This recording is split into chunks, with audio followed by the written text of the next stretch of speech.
Everyone, it's International Women's Day, which I'm turning into International Women's Month by interviewing one person a day from March 8th to April 8th. The theme for International Women's Day this year is Inspire Inclusion. And so I'm interviewing people, women, who inspire me, who I admire, who I love. And today I'm interviewing my friend Kali. So Kali, tell us a little bit about yourself. Hi, thanks, Leah, for letting me be here, for the opportunity. I'm excited. Um, my name is Kali. I've worked in corporate for the past 16 years or so. I was born in Wisconsin and then kind of moved all around the United States, lived in the South, on the West Coast, and the Northeast. Um, hence my generic newscaster accent, I suppose, as a result of that. And I now am a coach, coaching women to kind of help them remember who they are. And I'm also a single parent and have been in recovery for the past 13 years. Awesome. So simple little, nothing, no drama, low Yeah. key. Yeah, no easy going. So I would love for you to just share a little bit about the journey you've been on, given all of that, and really how you got to what you do today from a coaching perspective. Yeah, so that journey, how to ever answer that question? Like, how did you get where you are today? I don't know, it's like simple, it's like a 3-step process. Follow my proprietary process, you know. Um, so I had, as I said, kind of like grown up everywhere. Always felt like a stranger in a strange land, I suppose. Mhm. And I had a real kind of like interest in people and their stories. That translated into a master's in counseling. Um, and I worked in community mental health for about a year and a half. And then I found out that my passion was not working in community mental health. So that was a fun fact to learn after spending money on student loans. Right. Um, I also have and an accounting degree. oh, yeah, so there you go. Yeah, exactly.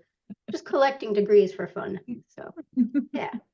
So I did that. And then I thought, what could I transition into from this? And I thought, I don't know, why not maybe my overzealous noticing of typos could become some sort of lucrative career, right?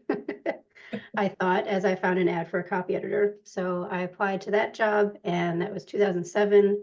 And I then, for the past 16 years, have worked in scientific publishing in various roles, and now in a leadership role. And about 2 years ago, I got a coaching accreditation as a leader coach. And then last year, we studied the Martha Beck Wayfinder Yay. coach training.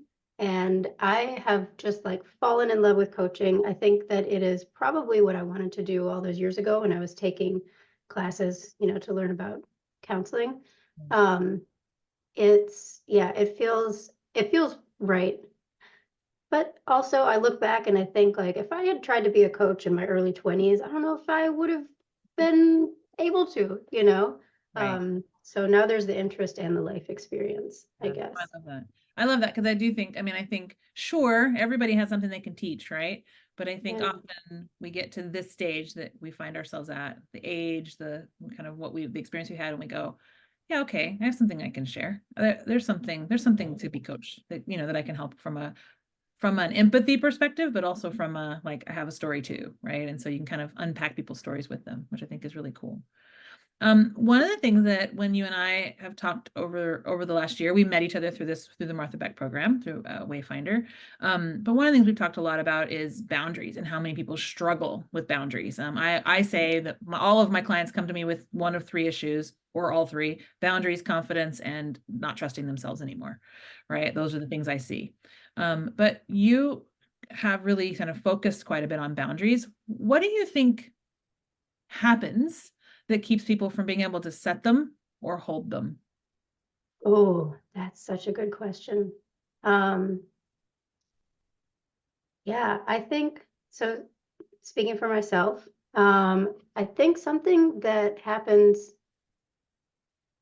that keeps people from setting or holding them is like, first of all, sometimes it's just complete unawareness of the fact that they exist, Right. right? I remember when I was learning about boundaries, it was like learning a new language. And now I call it my love language. Like I love it. I could talk about boundaries all day. Um, but another thing, like for me, growing up, I would not have called myself like codependent or people pleasing or any of these kind of terms that get thrown around. But I did um like I kind of always knew that I could do anything I set my mind to. Like I felt pretty capable. I felt pretty um I thought confident. But the thing that I would do that looks like people pleasing is I would try to like fit myself into the environment I was in. Like I didn't want to kind of stand out. I didn't want people to know that I felt confident and capable because it seemed threatening. Right. Um, and so I would almost, in hindsight, like it was almost like punishing myself for my gifts, you know? Yeah. Um, and that got me into bad relationships, like just an inability to really like be comfortable asserting myself, Yeah. because it seemed threatening to the other person or threatening to me, right? Mhm. And boundary work has been just amazing. It's like, okay, what am I okay with? Here it is. This is my boundary. That's basically it. It's just I'm going to communicate the things that I'm okay with and not okay with. And then the other person can honor those or not. And then I can make decisions based Right. on their behavior, right?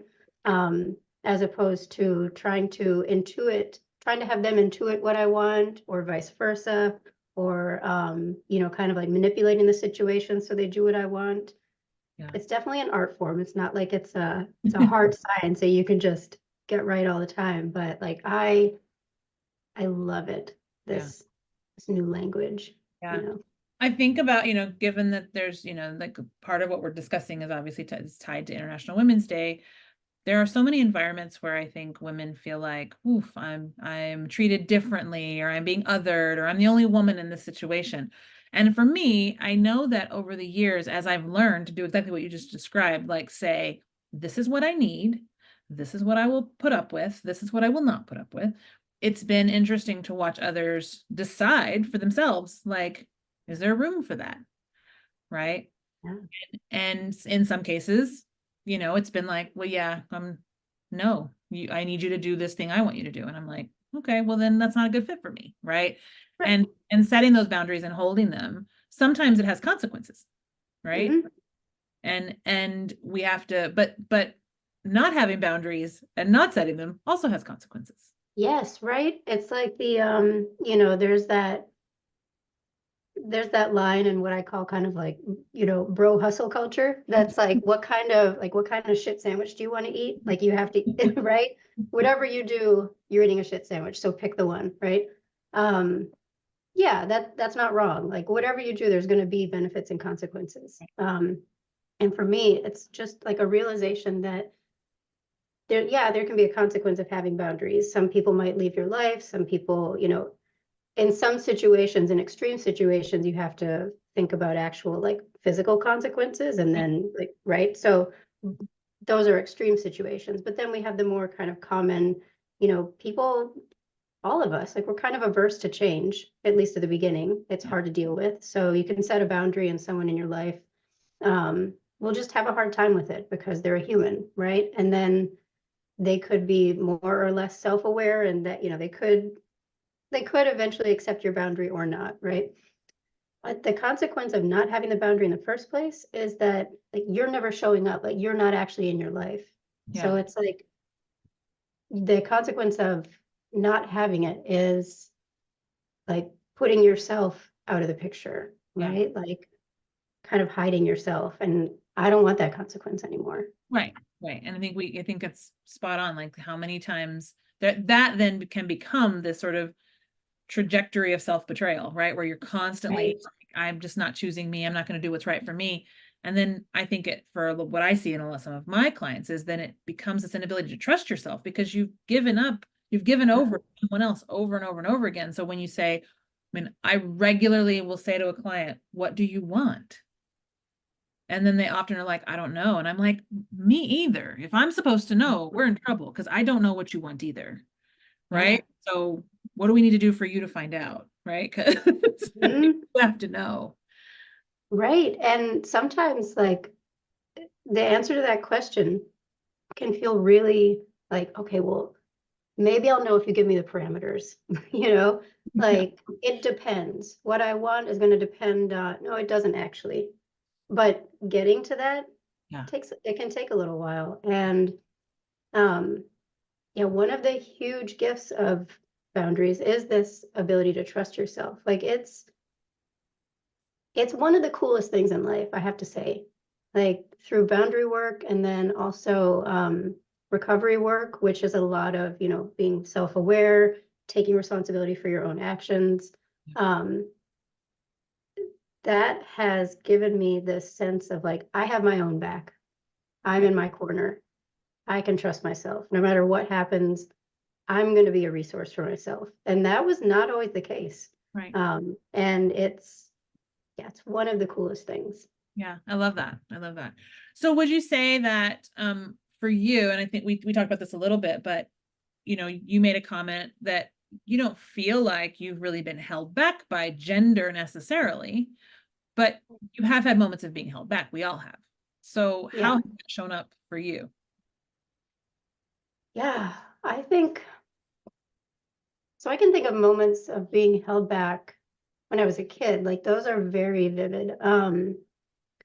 Growing up, I had rheumatoid arthritis. And so I was held back from PE, which honestly was not a bad thing. That was kind of a benefit, if I'm I being mean, honest. we're all a little jealous. Us who had Right? to go do PE, right? Yeah. Oh no, I can't do the run. I have a doctor's excuse, like Oh no, no presidential fitness for me today.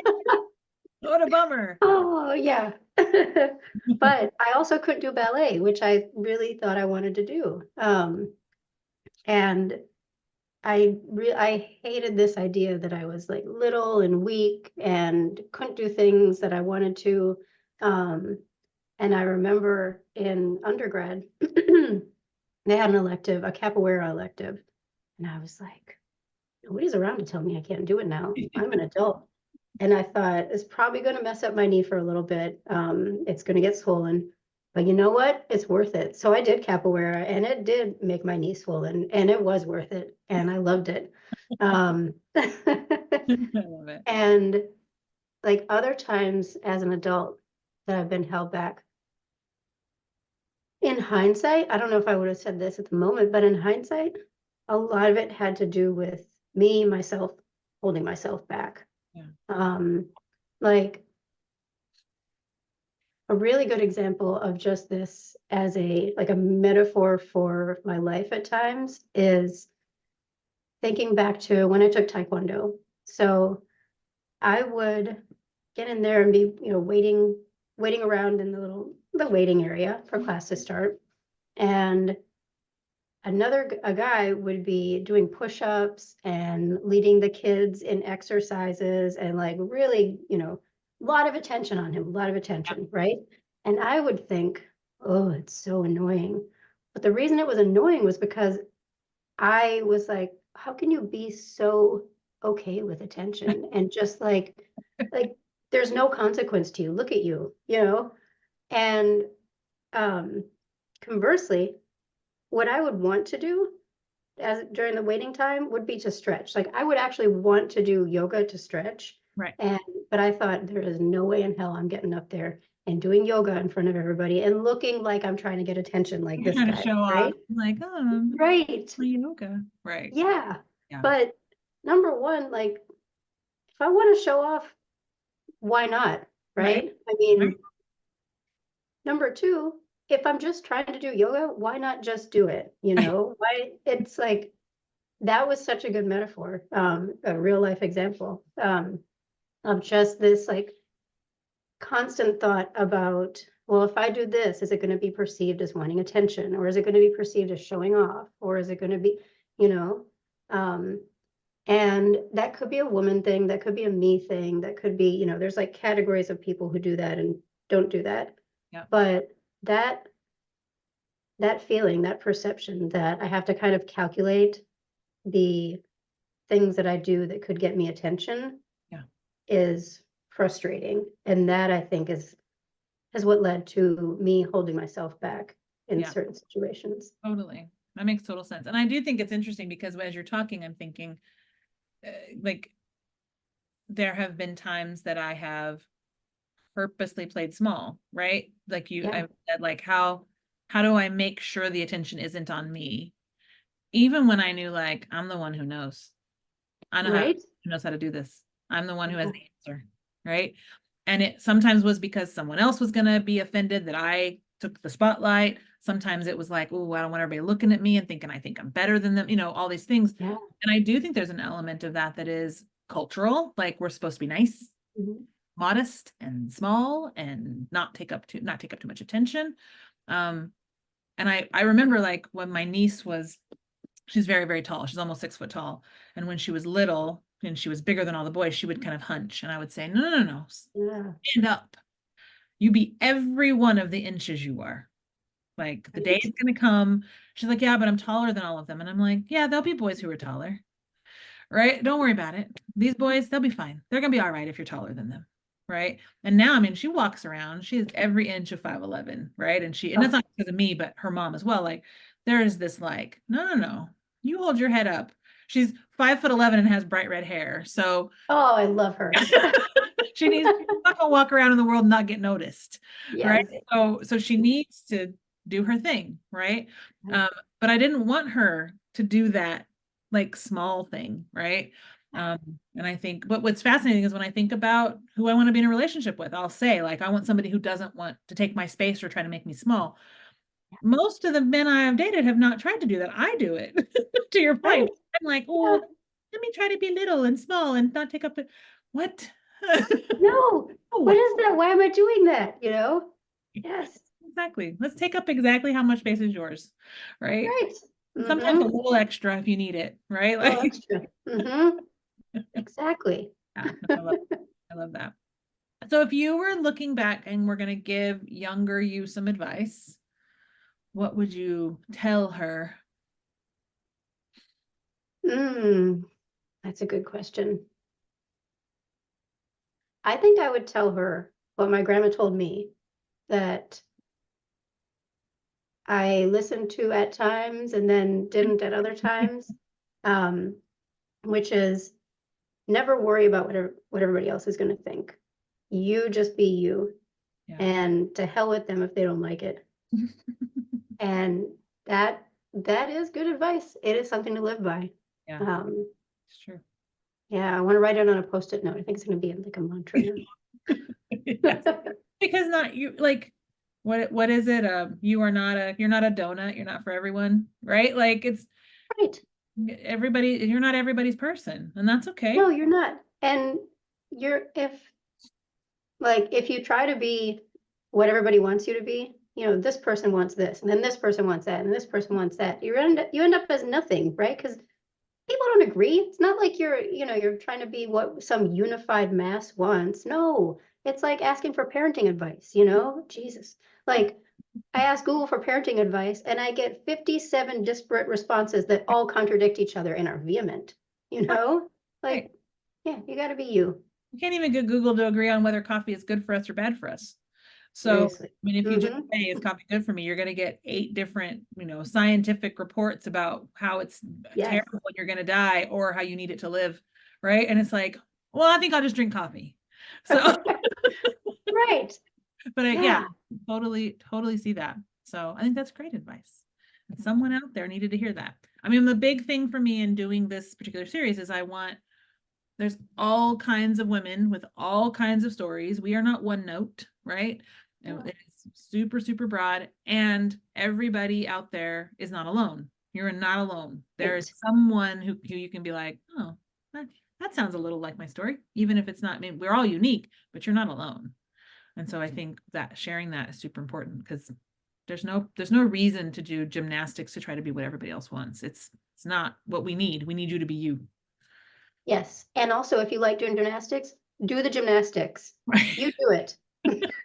You Exactly. do it if it helps you stretch before Taekwondo Right. class, Exactly. or you Exactly. just want to. I love it. I love it. Well, thank you for letting me talk to you and for sharing some of your story. I appreciate it. It was fun. Thank you so much. It was fun. Yeah.